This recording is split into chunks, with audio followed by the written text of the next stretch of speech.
मेरी दोनों बहुएं भी ना एक से एक हैं। पता नहीं क्या क्या काम करती रहती हैं कि बुलाओ तो कहीं समय पर नहीं उपस्थित हो पाती। अरे ओ बहू बहू, अरे छोटी बड़ी दोनों में से कोई आ जा या दोनों आ जा, बहुत जरूरी बात करनी है तुम दोनों से। आओ यहाँ पर। हाँ जी मम्मी जी। जी मम्मी जी की नानियों, कब से तुम दोनों को आवाज दे रही हूँ। कहाँ बैठी थी यहाँ? कान में रुई डाल रखा था क्या? तुम दोनों को सुनाई नहीं देता? कब से तुम दोनों को बुला रही हूँ मैं। हाँ, आती क्यों नहीं थी तुम दोनों? सोच रही होगी कि बुढ़िया कोई काम बताएगी इसीलिए नहीं दिखाई दे रही थी। अरे तुम्ही लोग के लिए जरूरी काम था। कल तीज है, पता है ना? तो तीज की तैयारी की है तुम लोगों ने? तीज का व्रत रखना है तुम दोनों को, मैं बता दे रही हूँ। बड़ी बहू तो हर साल रखती है और छोटी तू, तेरा ये पहला तीज है। तू भी तीज का व्रत रख, समझ में आया तुझे? हमारे घर में सभी औरतें तीज का व्रत रखती हैं, तू भी रख, ठीक है? और कल तीज है, तुम दोनों व्रत रखोगी और भगवान शंकर की और माता पार्वती की पूजा करोगी। और तो तुम्हें कुछ बताना नहीं है बड़ी बहू, तू सब कुछ छोटी बहू को बता देना, ठीक है? मुझे ज्यादा कुछ ना सिखाना पड़े। क्या क्या क्या व्रत? अरे भगवान, आप तो जानते हैं प्रभु, मैं व्रत नहीं रख सकती। मैं कैसे व्रत रखूंगी? ए भगवान, माँ जी को कैसे बताऊं, कैसे समझाऊं? ये तो मेरी बात सुनने से रही। मैं बिना नाश्ता किए, बिना खाना खाए मैं नहीं रह सकती। मैं कोई भी व्रत नहीं रख पाती, इसीलिए अब मैं क्या करूं? ए छोटी बहू, तू ऐसे मुंह बना रही है ना, मुझे लग रहा है कुछ तेरे दिमाग में चल रहा है। जो भी दिमाग में चल रहा हो बता दे अभी से, कुछ दिमाग में रखना मत। और कल तुझे व्रत रखना है, ये मेरा आदेश है। और समझ आया तुझे? और तुझे व्रत रखना ही होगा और सारे व्रत की विधि और सब कुछ ये सब तुझे बड़ी बहू सिखा देगी। अच्छा मम्मी जी, जी जी। अरे छोटी बहू, तुम मॉडर्न हो ना, तुम बड़े घर से हो, तो इसलिए तुम्हें इस व्रत के बारे में कुछ पता नहीं होगा। मैं तुम्हें सब समझा दूंगी, तुम बिल्कुल भी चिंता मत करो। अब तुम्हारी मम्मी अगर होती तो वो तुम्हें सब कुछ सिखाती बताती, लेकिन अब तुम्हारी माँ तो थी नहीं, इसलिए तुम्हें व्रत पूजा के बारे में कुछ ज्यादा पता नहीं है। लेकिन तुम बिल्कुल भी चिंता मत करो, मैं तुम्हारी बड़ी बहन जैसी हूँ ना, मैं तुम्हें सब सिखा दूंगी, तुम कोई टेंशन मत लो। मैं हूँ ना, तुम सब कुछ मेरे ऊपर छोड़ दो, मैं सारी तैयारियां कर लूंगी और तुम्हें बता दूंगी कि सब कैसे कैसे करना है। तुम बिल्कुल चिंता मत करो। अब दीदी को कैसे बताऊं? बात ये नहीं है कि मैं मॉडर्न हूँ और मुझे पूजा पाठ की पे विश्वास नहीं है। बात ये है कि मैं पूजा पाठ करती हूँ, लेकिन मैं व्रत नहीं रख सकती। अगर मैंने व्रत रखा तो मेरी तबीयत खराब हो जाएगी। मैं व्रत नहीं रख सकती, मुझे तो हर 3-4 घंटे पे कुछ ना कुछ खाना पड़ता है, वरना मेरी तबीयत खराब हो जाएगी। अब मैं माँ जी को कैसे समझाऊँ, मैं दीदी को कैसे बताऊँ? हे भगवान, मैं क्या करूँ? व्रत पूजा तो श्रद्धा का विषय है ना, इसमें किसी के साथ कोई ज़बरदस्ती तो नहीं की जा सकती। पर माँ जी ने तो मुझे आदेश दे दिया है, अब आदेश से कोई व्रत कैसे रखा जा सकता है? व्रत तो श्रद्धा से रखा जाता है ना। क्या करूं? कुछ भी समझ नहीं आ रहा। दीदी से भी नहीं बता सकती, माँ जी से भी नहीं बता सकती, किससे कहूँ अपनी परेशानी? इस तरह से मैं व्रत नहीं रख सकती। अगर मैंने व्रत रखी तो शाम तक तो मुझे एडमिट करने की टाइम हो जाएगा, मुझे एडमिट करने की नौबत आ जाएगी। कैसे कहूँ, किससे कहूँ? हे भगवान, अभी मैं किसी से बोलूँगी तो सब यही कहेंगे कि ये मॉडर्न है, ये तो भगवान को मानती ही नहीं। अरे मैं तो भगवान को मानती हूँ, मैं पूजा भी करती हूँ, पर व्रत तो श्रद्धा का विषय है ना। जिसके मन में जिस तरह से श्रद्धा हो, अपना उस हिसाब से पूजा पाठ करे। व्रत किसी को ज़बरदस्ती थोड़े रखवाया जा सकता है। व्रत तो अपनी मन से, अपनी इच्छा से, अपनी श्रद्धा से, अपने संयम से रखा जाता है। अब मैं कैसे समझाऊँ माँ जी को? क्या करूं, किससे कहूं? क्या करूं, किससे कहूं? कुछ समझ में नहीं आ रहा है। जिससे भी कहूंगी वो मुझे ही गलत समझेगा, मैं क्या करूं? मम्मी जी तो मुझे बिल्कुल भी नहीं समझेंगी, और अगर मैंने दीदी से बात की तो कहीं वो मुश्किल में ना पड़ जाए। मैं क्या करूं? हे भगवान, अब आप ही मुझे कोई रास्ता दिखाइए। मैं क्या करूं? मैं बहुत परेशान हूं। मैं कोई भी व्रत नहीं रख सकती, मैं तो सिर्फ पूजा कर सकती हूँ। मैंने व्रत रखा तो मेरी तबीयत खराब हो जाएगी। अब मैं ये बात कैसे समझाऊँ, किसे समझाऊँ? कौन सुनेगा, कौन समझेगा? मैं क्या करूँ? हाँ। अरे बहुत हो गया इसका, आज ये सोएगी नहीं क्या? इधर से उधर, लेफ्ट राइट ही करती रहेगी क्या? अरे इसे हुआ क्या है? ये जरूर किसी परेशानी में है, मुझे ही पूछना पड़ेगा। ऐसे तो ये बताने से रही। रुको। बताओ मुझे क्या हुआ है? तुम इतनी परेशान क्यों हो? ये चहलकदमी कर रही हो, पूरा घर सर पे उठा रखा है तुमने। रात के 12 बजने को आए हैं, तुम्हें सोना नहीं है क्या? क्या हुआ है बताओ मुझे। आपको क्या बताऊं? कहीं आप भी मुझे गलत समझोगे तो मैं किससे कहूँ, यही तो मेरी टेंशन की वजह है। कोई मेरी बात सुनकर समझना ही नहीं चाहता। सब सोचते हैं कि मैं मॉडर्न युग की हूँ और इसलिए मैं जानबूझकर ऐसा करती हूँ, पर ऐसी बात नहीं है। श्रद्धा और पूजा अलग अलग विषय है। मैं भी पूजा पाठ करती हूँ, मैं भी श्रद्धा रखती हूँ, पर अब माँ जी जो कह रही हैं उसे मैं कैसे करूँ? ओहो, समझ गया मैं। अभी आ रहा था तभी पता चला भाभी व्रत के बारे में बात कर रही थी ना, तो मुझे तो लगा खाली भाभी को माँ ने कहा होगा। अब पता चल रहा है कि तुम्हें भी कह दिया। और मैं जानता हूँ कि तुम तो बिना कुछ खाए रह ही नहीं सकती, तुम्हारी तो तबीयत खराब हो जाएगी। तुम्हें तो हर 3-4 घंटे पे कुछ ना कुछ खाना पड़ता है। अरे यार, ये तो बड़ी समस्या है। पर तुम मुझसे क्यों नहीं कह रही थी? तुम्हें क्या लगता है तुम्हारी इस छोटी सी समस्या का मेरे पास कोई समाधान नहीं होगा? तुम्हें मजाक सूझ रहा है? हाँ, तुम्हें मजाक सूझ रहा है? मेरी इतनी बड़ी परेशानी तुम्हारे लिए मजाक लग रही है? तुम्हें छोटी सी समस्या कह रहे हो इसे? अरे कल का पूरा दिन पड़ा है, माँ जी मुझसे जबरदस्ती व्रत रखवा रही हैं। मैं क्या करूँ? मैं इतनी परेशान हूँ और तुम्हें छोटी सी समस्या कहकर मेरा मजाक उड़ा रहे हो? तुम रहने दो, मुझे तुमसे कोई बात नहीं करनी, इसीलिए मैं तुम्हें कुछ नहीं बता रही थी। अरे नहीं यार, तुम्हारी इस परेशानी का हल तो मैंने पहले ही ढूंढ रखा था। मैंने सोचा था कि तुम खुद आओगी मुझे बताने, तब मैं तुम्हें हल दूंगा। लेकिन तुम तो पूरा घर में चहलकदमी कर करके तुमने तो पूरा घर की दीवारों को हिला डाला और मुझसे नहीं बताया लेकिन कि क्या तुम्हें समस्या है। वो तो मैंने खुद ही रास्ता निकाल लिया तुम्हारी समस्या का। तुम्हारी समस्या है तुम्हारा खाना ही ना। अरे तुम माँ के सामने व्रत रख लो और चुपके चुपके से खा लो, इसमें दिक्कत वाली क्या बात है? बात तो आपकी सही है, पर मैं ये तो माँ जी को धोखा देना हुआ ना। पर मैं उन्हें धोखा नहीं देना चाहती। मैं क्या करूँ? मैं चाहती हूँ कि वो मुझे समझे। मैं मॉडर्न युग की हूँ, यही बात नहीं है। अगर मैं व्रत रख सकती तो मैं व्रत रख लेती, पर मेरी तबीयत का सवाल है इसमें। मैं क्या करूँ? अगर मेरी तबीयत खराब हो जाएगी तो मैं पूजा भी तो नहीं कर पाऊँगी। फिर कैसे व्रत, कैसी पूजा? अरे इसमें कोई धोखा देने वाली बात नहीं है। तुमने मुझे बताया है ना, अपने पति को बताया है ना। और तीज का व्रत किसके लिए रखते हैं? अपने पति के लिए ही रखते हैं ना। मैं तुम्हें इजाज़त दे रहा हूँ कि तुम खा सकती हो। मैं तुम्हें बीमार नहीं देख सकता। अगर तुम मेरी लंबी उम्र के लिए प्रार्थना कर सकती हो, व्रत रखोगी, तो मैं भी तो चाहूँगा कि मेरी पत्नी भी खूब लंबी आयु जिए, स्वस्थ रहे। और तुम्हारे स्वास्थ्य के लिए ही मैं तुमसे कह रहा हूँ, तुम्हें व्रत रखने की कोई ज़रूरत नहीं है। हाँ लेकिन मैं एक माँ का बेटा हूँ, तो मैं ये भी चाहता हूँ कि मेरी माँ का दिल भी रखा रहे। इसीलिए मैं तुमसे कह रहा हूँ कि तुम माँ के सामने व्रत रहने का नाटक कर दो और पीठ पीछे तुम चुपे चुपे से खा लेना। माँ को नहीं पता चलना चाहिए, ठीक है? अब शुश धीरे धीरे बोलो, वरना माँ ने सुन लिया ना तो तुम्हारी क्लास लग जाएगी।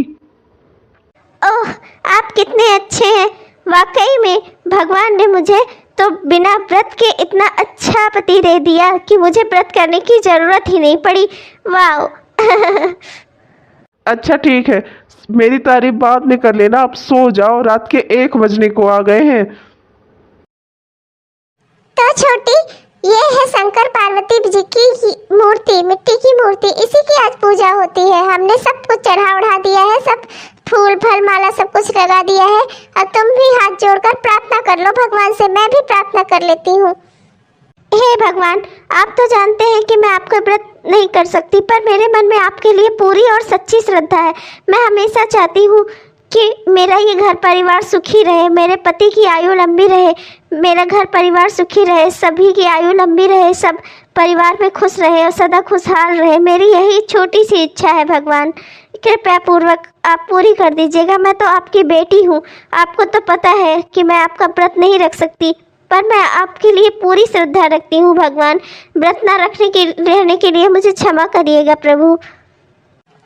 हे भगवान, मेरी तो एक ही इच्छा है। कल मेरे पति ने बताया कि उन्हें व्यापार में बहुत बड़ा नुकसान हुआ है। मेरी आपसे एक ही विनती है कि कुछ ऐसी कृपा करो कि उनका नुकसान की भरपाई हो जाए और उनके व्यापार में दिन ब दिन वृद्धि हो। मेरा परिवार सुखी रहे, मेरे पति की आयु लंबी हो और मेरा घर परिवार सुखी रहे। मेरे मम्मी पापा सास ससुर सब लोग सुखी रहे, मेरे देवर देवरानी सब सुखी रहे, सब खुशहाल रहे प्रभु, यही मेरी इच्छा है। अरे छुटकी, कर ली तूने पूजा? मैंने भी पूजा कर ली, मैंने भी मना लिया भगवान से। हाँ दीदी, आज मेरे भी मन में बड़ी शांति हो रही है पूजा पाठ करके। आपने बहुत ही अच्छा से सब कुछ तैयारी की है, सब कुछ बहुत अच्छे से किया आपने। हाँ छुटकी, मेरा बहुत मन लगता है पूजा पाठ और व्रत करने में, इसीलिए मैंने तो बहुत दिनों से तैयारी कर रखी थी। चलो छुटकी पूजा तो अच्छे से हो गई, तुम किचन की सफाई कर लो, मैं बाहर जाकर कपड़े धो लेती हूँ, कपड़े सुखा लेती हूँ, ठीक है? अच्छा दीदी, बिल्कुल मैं पूरा किचन साफ कर दूंगी, आप बिल्कुल भी चिंता मत करो, सब बिल्कुल चकाचक हो जाएगा, एकदम से मेरे गालों की तरह। देखो देखो भाभी गई क्या, जल्दी देखो वरना देर हो जाएगी। तुम्हारी वजह से मैं भी लेट ऑफिस जा रहा हूँ। अब अगर तुम्हें खाना खिलाना है, तुम्हें नाश्ता करवाना है तो मुझे तो रुकना ही पड़ेगा। लाओ लाओ जल्दी जल्दी, देखो भाभी चली गई हो तो जल्दी निकालो फ्रिज से, समोसे रखे हैं तुम्हारे लिए, लाओ समोसे ले आओ, आओ आओ खा लो। अरे वाह, तुमने तो बहुत ही अच्छा इंतजाम कर दिया। मैं तो सोच रही थी कि किचन में तो कुछ पका नहीं सकती, तो मैं खाऊंगी क्या? अरे हाँ हाँ ले आओ, वो भैया ही ना, भैया ने कहा कि हम दोनों भाई ऑफिस में नाश्ता कर लेंगे, छोटा अपने ऑफिस में कर लेगा, वो अपने ऑफिस में कर लेंगे। तो मम्मी ने फिर घर में कुछ ना बनने के लिए कह दिया, लेकिन मैं तभी सोच रहा था कि मेरी पत्नी आखिर सुबह का नाश्ता करेगी कैसे। तो जल्दी से जब दूध लाने गया था ना, तो तुम्हारे लिए समोसे भी ले आया था, छुपा कर फ्रिज के अंदर रख दिए हैं, जल्दी से निकाल लो और खा लो। अरे वाह, बहुत ही सुंदर है, बहुत ही अच्छे लग रहे हैं, कितना बढ़िया महक रहे हैं। नाम नाम नाम नाम नाम नाम नाम नाम। अरे वाह, थैंक यू, आप मेरे बारे में कितना सोचते हैं। अरे अब अपनी पत्नी के बारे में नहीं सोचूंगा तो क्या पड़ोसन के बारे में सोचूंगा, और अगर पड़ोसन के बारे में सोचूंगा भी तो क्या तुम मुझे सोचने लायक छोड़ोगी? नाम नाम नाम नाम। अरे ये क्या हो रहा है यहाँ पर? अरे तू समोसे खा रही है? अरे तेरा तीज का व्रत था और तू समोसे खा रही है यहाँ पर? हे भगवान! ए भगवान, बचा लिया, वरना सारे के सारे समोसे गिर जाते। ये तो माँ से इतना डरती है कि माँ की आवाज़ सुनते ही सारे के सारे समोसे ही छोड़ दिए इसने। अभी सब जमीन पे गिर जाते तो सिर्फ जानवरों लायक रह जाते। पागल औरत। मम्मी जी मुझे माफ़ कर दीजिए, मैं आपसे कल ही से बताना चाहती थी, मैं व्रत नहीं रख सकती, मैं बिना नाश्ता किए नहीं रह पाती, मैं हर 3-4 घंटे पे मुझे कुछ ना कुछ खाना होता है। और व्रत तो श्रद्धा और संयम का नियम है ना, और जो अपनी श्रद्धा से इसे करना चाहिए ना, किसी की जोर ज़बरदस्ती से थोड़े ही व्रत रखा जाता है। आपके आदेश पर मैं व्रत रख भी लेती तो मेरी तबीयत खराब हो जाती। मम्मी जी मैं आपको कल ही बताना चाहती थी पर मुझसे हुआ नहीं, मैंने सोचा कि मैं आपका दिल ना दुखाऊं, बस यही गलती हो गई मुझसे, मुझे माफ़ कर दीजिए। मैंने सोचा था ऐसे आपको लगेगा कि मैं व्रत हूँ, आपका दिल भी नहीं दुखेगा और मेरी तबीयत भी ठीक रहेगी। माँ जी मुझे माफ़ कर दीजिए। अरे करमजली, तू तो आई ही है मेरा घर गोड़ने के लिए। इसे पसंद थी तू ना? मॉडर्न लड़की चाहिए थी, मॉडर्न। बड़े घर की बेटी लेकर आया है, ना किसी चीज की तमीज है, ना किसी चीज का करने का कोई सलीका है। व्रत पूछ जा, इसके लिए मजाक है? भगवान कुछ है ही नहीं। कहा मेरी बड़ी बहू वो इंसान नहीं है, उसने व्रत नहीं रखा, लेकिन ये महारानी तो कुछ नहीं खाएगी तो मरने लगेगी। हे भगवान, कुल घोड़नी कहीं की, सब कुछ खत्म करके मानेगी मेरा। मम्मी जी माफ़ कर दीजिए। अरे यार जाने दो, मैं देख ही नहीं पाया कि मम्मी कब तुम्हारे पीछे आ गई। चलो कोई बात नहीं, लो लो समोसे खा लो। पर मम्मी जी नम नम नम नम। हाँ हाँ ऐसे ऐसे खाती रहो, ऐसे रोती भी रहो। लो लो एक आधा और खाओ, लो लो। मैं अपनी सहेली के घर जा रही हूँ, वहाँ तीज की पूजा है, तुम दोनों घर का ख्याल रखना, मैं रात तक लौटूंगी। जी मम्मी जी, मैं सब देख लूंगी, मैं सब ख्याल रखूंगी, आप निश्चिंत होकर जाइए। मैं हूँ ना, मैं सब कर लूंगी, आप बिल्कुल भी चिंता मत करिए मम्मी जी। हाँ तुझे से उम्मीद ही है मुझे कि थोड़ा बहुत तू ही कुछ काम कर सकती है। चलती हूँ, कुछ अपने मन का मत करना, समझ आया? और तू नालायक निकम्मी कहेंगी, जो तेरे मन में आया वो तो तू वैसे ही करेगी, तुझे तो कुछ टोकने वाला है नहीं। पर ध्यान रखना मेरे घर का कोई नुकसान नहीं होना चाहिए अब की बार, वरना देखना मैं तेरा क्या करूंगी। जल्दी से पूरा घर साफ तो कर ही लिया है, अब क्या करूं? कोई काम तो रह नहीं गया, समझ ही नहीं आ रहा क्या करूं। पूरे घर का काम तो मैंने सुबह ही खत्म कर दिया, अब मैं क्या करूं? मम्मी जी भी चली गई। अरे दीदी आपने अपनी तीज वाली साड़ी नहीं दिखाई मुझे, कहाँ है आपकी तीज वाली साड़ी? आपने दिखाई नहीं, ज़्यादा सुंदर लाई हो आप, इसीलिए मुझे नहीं दिखा रही हो क्या? अरे छोटी तू भी क्या बात कर रही है? तीज की साड़ी और मेरे पास कहाँ से आएगी? मेरे घर वाले बहुत गरीब हैं, वो मुझे तीज नहीं भेजते, उनके यहाँ से कभी मेरे लिए तीज नहीं आती, और मैं ऐसे ही पूजा कर लेती हूँ। मम्मी जी को भी ऐसे ही पूजा करके प्रसाद दे देती हूँ। और क्या ही करूँ अब, जब मेरे घर में कोई इस लायक नहीं है कि मेरे घर पे भी तीज आ सके, तो मैं क्या कर सकती हूँ? मैं ऐसे ही पूजा कर लेती हूँ। ओहो भाभी, आप भी ना, अगर साड़ी नहीं है तो चलो साड़ी ले आते हैं ना बाहर से, बाजार भी घूम आते हैं। वैसे भी इस तीज बीज के टाइम पे बाजार बहुत सुंदर सजी रहती है, और परसों तो गणेश जी की चतुर्थी भी है, तो सुंदर सी मार्केट सजी होगी। चलो चल के मार्केट घूम आते हैं, और आपके लिए तीज का सामान भी ले आते हैं, और मम्मी जी के लिए भी। अरे तू क्या कह रही है? बिना मम्मी जी के इजाजत के हम घर से बाहर नहीं जा सकती, और अगर हमने ऐसा किया ना तो मम्मी जी बहुत गुस्सा करेंगी। भले ही वो उनके लिए ही तीज का सामान लाने जाना होना क्यों ना हो, मैं नहीं जाऊंगी। मैं मम्मी जी के आदेश के खिलाफ मैं कुछ नहीं करूंगी। ओहो भाभी, हम तीज का सामान लेने ही तो जा रहे हैं। आपने व्रत रखा है तो उसमें सामान भी तो लगेगा, और हर बार यूँ मम्मी जी की बातें सुनने से क्या फ़ायदा। चलो आज हम मम्मी जी को भी सरप्राइज़ दे देते हैं। सरप्राइज़ देकर वो खुश हो जाएंगी, परेशान बिल्कुल भी नहीं होंगी। आप भी ना फालतू में चिंता करती हो, आप बस मेरी बात मानो, तैयार हो और निकलो जल्दी से। सुंदर सजा हुआ है यहाँ तो, शंकर पार्वती जी की मूर्तियों के साथ साथ गणेश जी की भी मूर्तियाँ मिल रही हैं। हाँ, कुछ लोग अपने घर पर भी गणेश जी को स्थापना करते हैं ना, जिनके घर में होती है। हाँ छोटी, देखना गणेश जी की मूर्तियाँ क्या आना शुरू हुई पंडालों में, और यहाँ सब दुकानों पर कि कितनी सुविधा आने लगती है, कितना अच्छा लगने लगता है। ऐसा लगता है चारों ओर कितना खुशी का माहौल हो। हाँ दीदी, अब तो त्योहारों के दिन आने वाले हैं। मुझे भी त्योहारों के दिन बहुत पसंद है, चाहे वो दिवाली की बाजार हो या दुर्गा पूजा की बाजार हो। मुझे भी सारी बाजारें करना बहुत अच्छा लगता है। हाँ, मुझे भी मेला घूमना बहुत अच्छा लगता है। जब मैं छोटी थी ना तब से मैं मेला देखने जाया करती थी। देखना छोटकी, कितने अच्छे अच्छे सामान बिक रहे हैं यहाँ पर। मेरा तो मन कर रहा है सारे लेती चलूं, या ये बाजार पूरी अपने मन में बसा कर लेती चलूं। हाँ दीदी, देख लो, ऐसी बाजार सिर्फ त्योहारों में ही देखने को मिलती है। इसके बाद कहाँ मिलेगी? इसके बाद तो आपको सादी सादी बाजार ही देखने को मिलेगी। मुझे भी मेला देखना बहुत अच्छा लगता है दीदी। हाँ चलो जल्दी जल्दी से सामान खरीद लेते हैं और घर चलते हैं, वरना शाम हो जाएगी। वाह दीदी, देखो ना आप कितने अच्छे अच्छे सामान लाई हो। कितना अच्छा लगेगा ये सब जब आप पूजा में सजाओगी, और ये सब जब हम मिठाइयाँ खाएंगे, कितना अच्छा लगेगा। वाह दीदी, कितना अच्छा सामान लेकर आई हो आप, माँ जी तो खुश हो जाएंगी देखकर। मम्मी जी, ये लीजिए तीज का सामान, आपके लिए पूजा का सामान जो तीज में सास को दिया जाता है ना, ये वो वाला सामान है। और ये इधर वाली थाली मेरी है, इधर वाली आपकी है। लीजिए मम्मी जी। इतना अच्छा तीज का सामान तो कहाँ से आया? किसके घर से आया है? जल्दी बता मुझे कि ये तीज का सामान कहाँ से आया, वरना मैं इसे लूंगी तो नहीं, लेकिन मैं तुम दोनों से बोलूंगी भी नहीं। जरूर इस छोटी बहू का ही कारस्तानी होगी, कुछ इसी का किया हुआ कुछ खुराफात है ना। बता मुझे कि इतना सारा तीज का सामान तुम दोनों के पास कहाँ से आया है? ये दोनों थालियाँ कहाँ से आई हैं? बताओ जल्दी मुझे। अरे जाने भी दो, क्या तुम भी परेशान कर रही हो बेचारियों को? कितना डरा दिया है तुमने दोनों को। अरे तीज का सामान लाई है तुम्हारे लिए, ले लो।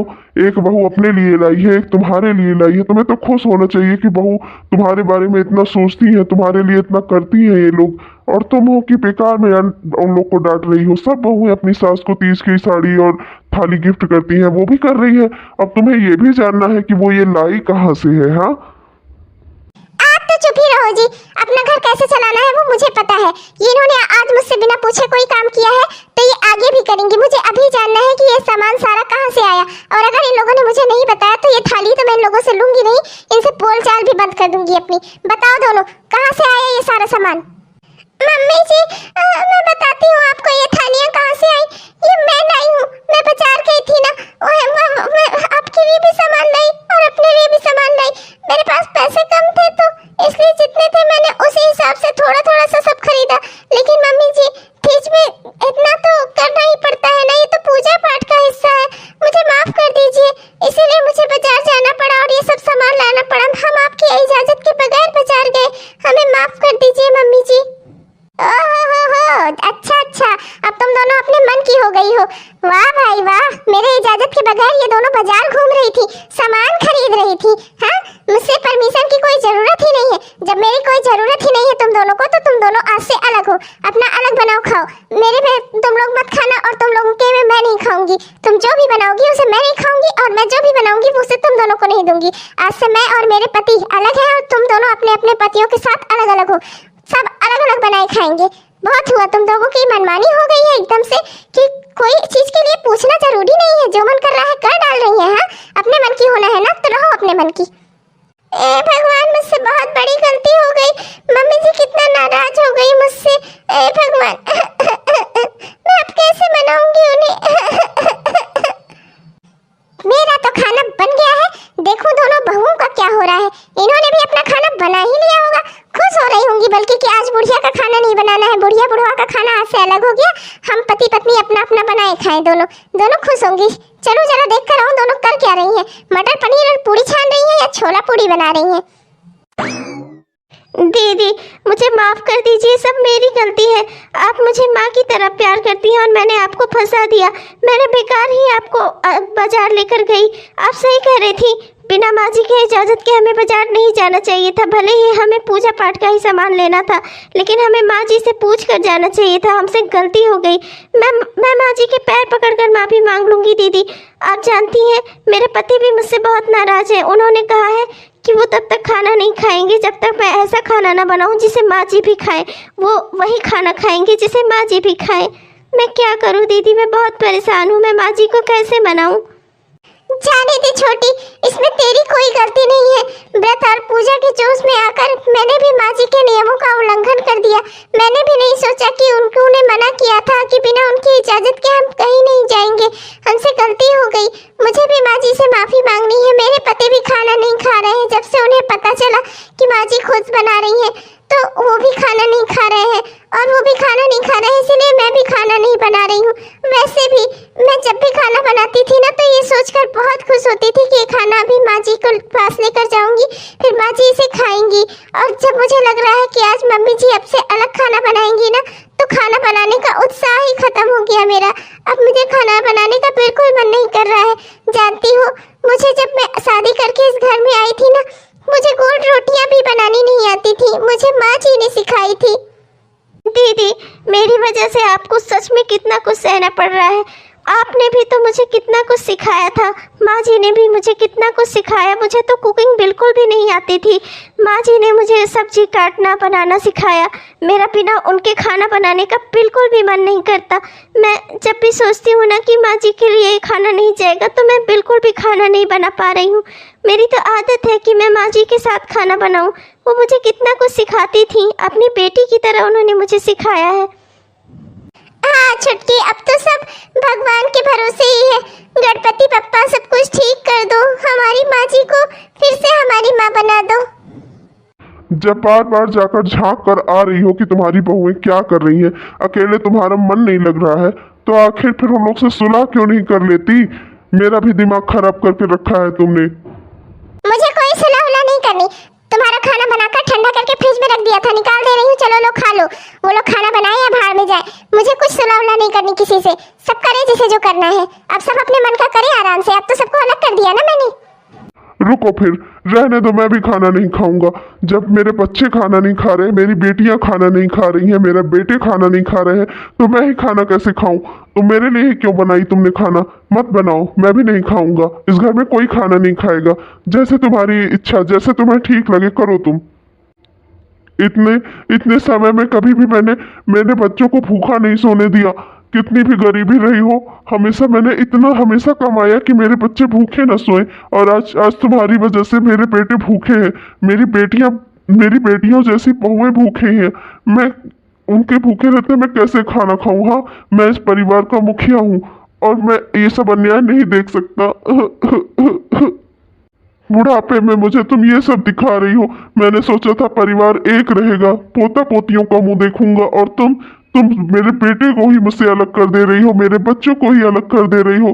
तुम ऐसा क्यों कर रही हो? अरे एक छोटी सी ही गलती तो की उन्होंने कि वो लोग बाजार चली गई। इतना भी बड़ा क्या अपराध कर दिया उन्होंने? पूजा का सामान खरीदने ही तो गई थी, और फिर सोचो कल को उन्हीं को ही सब कुछ संभालना है। अगर आज से सब कुछ नहीं सीखेंगी तो कल अचानक से जब उनके ऊपर आएगा तो वो कैसे करेंगी? हाँ, मैं और तुम हमेशा तो बैठे रहेंगे नहीं उन्हें की देखभाल करने के लिए।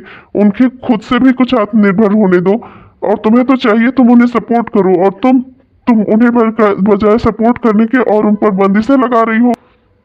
हाँ, मैं बहुत बुरी हूँ, बहुत बुरी हूँ मैं। तुम बहुत अच्छे हो और तुम्हारे बच्चे बहुत अच्छे हैं, तुम्हारी बहुएं बहुत अच्छी हैं, मैं ही बुरी हूँ। पर तुम एक बात तो सही कह रहे हो, आगे चलकर उन्हें ही सब कुछ संभालना है। शायद मैंने ही गुस्से में कुछ ज्यादा ही रिएक्ट कर दिया, मुझे ऐसा नहीं करना चाहिए था। मुझे एहसास हो रहा है, वैसे भी अपने बच्चों को भूखा देखकर वाकई में कौन से माता पिता होंगे जिनके गले से अन्न उतरेगा। मेरी दोनों बहुएं रो रही थी मेरे लिए, मुझसे उनका दुख बर्दाश्त नहीं हो रहा है। आज तक हम सास बहुएं चाहे आपस में मैंने उन लोगों को कितना भी डांटा हो, लेकिन हमेशा अपनी बेटी समझा है, अपनी बेटी की तरह रखा है। वाकई में मुझे उन लोगों से अलग होकर बहुत दुख हो रहा है, पर अब मैं क्या करूं? ए जी आप रोइए नहीं, मैं इस उम्र में आपको रोते हुए नहीं देख सकती। पूरी जिंदगी मैंने कोई भी ऐसा काम नहीं किया कि आपको रोना पड़े, और इस बुढ़ापे में आप मेरी वजह से रोएंगे तो मुझसे ये बर्दाश्त नहीं होगा। ए जी शांत हो जाइए, चुप हो जाइए। अरे सब ठीक हो जाएगा, आइए खाना खाइए। आप बिल्कुल भी परेशान मत होइए, आप खाना नहीं खाएंगे तो आपकी तबीयत खराब हो जाएगी। आपको बीपी की दवाई भी खानी है ना, चलिए खाना खाइए। मम्मी जी मैं आपके पैर पकड़कर माफी मांगती हूँ, आप वापस से मुझे अपनी बेटी बना लो, वापस से हम लोगों के सर पर अपना हाथ रख दो। मुझसे गलती हो गई मम्मी जी, अब आपके बिना इजाजत के मैं कहीं भी घर से बाहर कदम नहीं निकालूंगी, बिल्कुल नहीं निकालूंगी। मम्मी जी एक बार मुझे माफ कर दीजिए। हाँ मम्मी जी, मैं भी आपके पैर पकड़कर माफ़ी मांगती हूँ, मुझे माफ़ कर दीजिए। ये सब कुछ मेरी गलती है, मैं ही आपको सरप्राइज़ देना चाहती थी और मैं ही ज़बरदस्ती दीदी को लेकर बाजार गई थी, मेरी वजह से ये सब हो रहा है। मम्मी जी मुझे माफ़ कर दीजिए, मुझसे गलती हो गई, आइंदा से ऐसा कभी कुछ नहीं होगा। मैं वादा करती हूँ मैं आपकी इजाज़त के बगैर खुद भी कोई ऐसा काम नहीं करूँगी और ना ही दीदी से करवाऊँगी। एक आखिरी बार हमें माफ़ कर दीजिए मम्मी जी। अच्छा उठो, दोनों उठो, मेरा पैर छोड़ो वरना मैं गिर जाऊंगी, उठो जल्दी। मम्मी जी मैं आपकी छोटी बहू हूँ, मुझे तो कुछ भी नहीं आता था, सब कुछ मुझे आपने सिखाया। मेरी तो मम्मी भी नहीं थी, आपने सब कुछ मुझे सिखाया, आपने मुझे इस लायक बनाया कि आज मैं खुद का खाना बना लेती हूँ।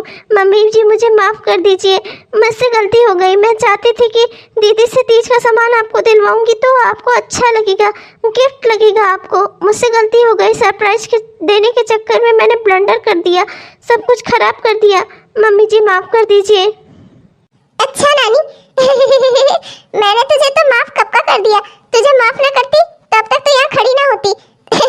पागल कहीं की। अरे मैंने तुम दोनों को ऐसे ही गुस्से में डांट दिया, इसका ये थोड़े मतलब है कि मैंने तुम लोगों से सारे रिश्ते नाते खत्म कर दिए। चलो अब सब साथ में रहेंगे और साथ में खाए पिएंगे। अरे मैंने तो शुरू से सोचा था कि अपनी दोनों बहुओं को अपनी बेटी बनाकर रखूंगी, मेरी कोई बेटी नहीं थी ना। तुम लोग जब मेरे घर आई तो मुझे लगा मुझे मेरी बेटियों की ख्वाहिश पूरी हो गई, मेरी दोनों बेटियां मेरे घर आ गई, तो तुम लोगों को ऐसे अचानक से अलग कैसे कर दूंगी। हाँ थोड़ी नाराजगी हुई थी, पर तुम्हारे पापा जी एक बात तो सही कह रहे हैं, आज नहीं तो कल तुम दोनों को सब कुछ सीखना ही होगा। तो आज से ही शुरुआत क्यों ना की जाए। तुम दोनों को कहीं भी बाजार आने जाने के लिए मेरी इजाजत की जरूरत नहीं है। हाँ लेकिन अगर तुम बता कर जाओगी तो कम से कम मुझे पता रहेगा। बता कर जाना और इजाजत लेना दोनों में अंतर है, समझ आया? मेरा कहने का मतलब है कि तुम मुझे बता कर जाओगी, इजाजत की जरूरत नहीं है। तुम दोनों बाहर जा सकती हो और थोड़े मोड़े छोटे मोटे फैसले भी तुम दोनों कर सकती हो, पर इसका मतलब ये नहीं कि तुम फैसला करने के चक्कर में कुछ गलत कर बैठो। हर फैसलों में अगर तुम अभी मेरी सलाह लेकर धीरे धीरे फैसले करना सीखोगी तो तुम्हारे लिए ही अच्छा रहेगा और सारे फैसले तुम्हारे सही होंगे। ठीक है ना, मुझे लगता है मेरी बहुओं को मेरी बात समझ में आ गई। तो चलो अब हम सब बाहर मंदिर में भगवान की पूजा कर लेते हैं। तीज हमारे घर की तीज बहुत ही अच्छी गुजरी ना। चलो चलो। देखो बहू, शंकर भगवान और माता पार्वती की पूजा करते हैं तीज में और अपने परिवार की खुशी की उनसे कामना करते हैं। भगवान पूरी पृथ्वी पर जितने लोग हैं सबको सुखी और खुश रखें, इसी यही प्रार्थना करनी चाहिए हमें। पर माँ एक बात पूछनी थी मुझे, अगर आप गुस्सा ना हो तो मैं पूछूं? हाँ बोल नानी, तू तो पिटारा है पूरा सवालों का। थोड़ी थोड़ी देर पे तेरे मुंह खुलते हैं और उसमें से सवाल निकलते हैं, और मैं बैठी हूँ ना तेरी पर नानी तुझे सारा जवाब देने के लिए। बता जल्दी, वरना तुझे रात को नींद नहीं आएगी और फिर पूरे कमरे में चल चल कर तू मेरे बेटे की नींद खराब करेगी। जल्दी बता क्या पूछना है तुझे। माँ मैं बहुत कोशिश करती हूँ पर मैं व्रत नहीं रख पाती। अगर मैं 2-3 घंटे में कुछ ना खाऊं तो मेरी तबीयत खराब हो जाती है, यहाँ तक कि हॉस्पिटल में एडमिट करने की नौबत आ जाती है। तो भगवान मेरे ऊपर कैसे कृपा करेंगे, क्योंकि मैं तो व्रत कर ही नहीं पाती। अरे कोई बात नहीं, अगर तू व्रत नहीं रख सकती तो इसमें कोई बड़ी बात नहीं है। कम से कम तू पूजा तो कर सकती है ना, तू पूजा कर ले और उनका प्रसाद खा ले, तेरा जो मन करे खा। अगर तू व्रत नहीं रख सकती तो ये बात भगवान को भी तो पता है कि तू व्रत नहीं रख सकती। अगर तू व्रत रखेगी तो तू बीमार हो जाएगी। जाएगी। अरे तो कोई बात नहीं, तू सिर्फ उनका पूजा कर ले और प्रसाद खा ले। अरे यही तो मैं तुम्हें समझा रहा हूँ, भगवान कोई हमारे दुश्मन थोड़े ही हैं कि तुम्हें जबरदस्ती सब कुछ करना है। व्रत पूजा अपनी खुशी से की जाती है पागल, और तुम पूजा कर लो तो भगवान खुश है, उन्हें क्योंकि पता है कि तुम व्रत नहीं रख सकती। अब तो फिर अच्छा है, तब तो मैं और अच्छे से तैयारी करूंगी और अच्छे से पूजा पाठ करूंगी। हेलो दोस्तों, आप सबको मेरा प्यार भरा नमस्कार। आपने हमारा यह वीडियो पूरा देखा, इसके लिए आपका बहुत बहुत धन्यवाद। कैसा लगा आपको? अगर पसंद आया तो कृपया लाइक करना ना भूलें। और हाँ दोस्तों, हमारे इस तरह के वीडियोस आप तक तुरंत पहुंचते रहे, इसके लिए कृपया हमारे चैनल को जरूर से जरूर सब्सक्राइब कर लीजिएगा दोस्तों। चलती हूँ, मिलूंगी आपको अगले वीडियो में, तब तक के लिए बाय बाय।